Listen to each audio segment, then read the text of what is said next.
الحمد لله على إحسانه، والشكر له على توفيقه وامتنانه، وأشهد أن لا إله إلا الله تعظيما لشأنه، وأشهد أن محمدا عبده ورسوله الداعي إلى رضوانه. أما بعد، فمعاشر المسلمين، الإيمان بالقضاء والقدر هو السعادة، وهو ركن الإفادة من هذه الدنيا والاستفادة منه. تنشرح الصدور ويعلمها الفرح والعبور، وتنزاح عنها الأحزان والكدور. فما أحلاها من حياة عندما يسلم العبد زمام أموره لخالقه، فيرضى بما قسم له ويسلم لما قدر عليه. فتراه يحكي عبدا مستسلما لمولاه الذي خلقه وأنشأه وسواه، وبنعمه وفضله رباه وغذاه، فيسعد في الدنيا ويؤجر في الأخرى. ولا يتم ذلك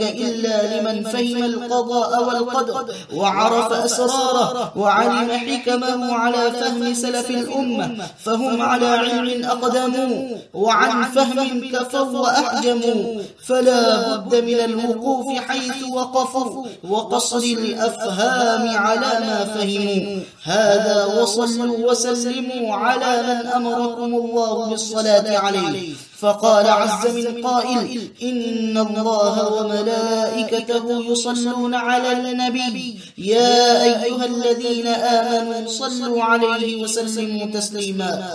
اللهم صل وسلم وبارك على سيدنا ومولانا محمد وعلى آله وصحبه أجمعين. وارض اللهم عن الخلفاء الراشدين خليفة رسول الله سيدنا أبي بكر الصديق، وعن أمير المؤمنين سيدنا أبي حفص عمر بن الخطاب، وعن جامع القرآن وذي النورين والبرهان أمير المؤمنين سيدنا عثمان بن عفان، وعن أسد الله الغالب أمير المؤمنين سيدنا علي بن أبي طالب، وعن التابعين وتابع التابعين لهم بإحسان إلى يوم الدين. وارض عنا معهم وفيهم برحمتك يا أرحم الراحمين. اللهم وفقنا لما تحب وترضى، واجعل آخرتنا خيرا من الأولى. عباد الله رحمكم الله، إن الله يأمر بالعدل والإحسان وإيتاء ذي القربى،